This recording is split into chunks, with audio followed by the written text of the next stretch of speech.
Dito guys. Dito nga pala ako nakatira. Kapitbahay ko si Trump eh. Tingnan mo yung bahay doon sa kabila. Doon? Doon nakatira si Trump. Kapitbahay ko yan. Saan ko? Paring Trump, labas ka na dyan. Tayo magmamasyal na. Huh? Yung presidente ng Dubai, dyan din. Kapitbahay ko, yan yung bahay nyo. Huh? So guys, pag wala pala akong magawa, dito ako nag-chess. Lagi ako na natalo dun eh. Kalaban ko kasi yung world champion, si Manny Pacquiao. Ayun si paring Santa Claus. Oh. Paring Santa Claus. Sigat ka na naman, paldo ka na dyan ngayon ah. Huh? Itong mga kaibigan ko, mga pinsan ko, nandito rin pala. Si paring Reyes. Si paring Otap. Paring, nalimutan ko pangalan mo. So guys, tatawag nga lang pala ako dun sa kaibigan ko sa Qatar.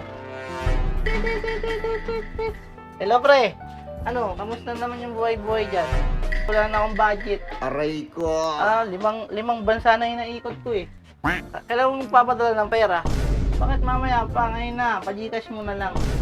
Kilala ko si Trump. Kapit-bahay ko yun eh. Nakatala lang yun sa bahay ko malapit sa amin.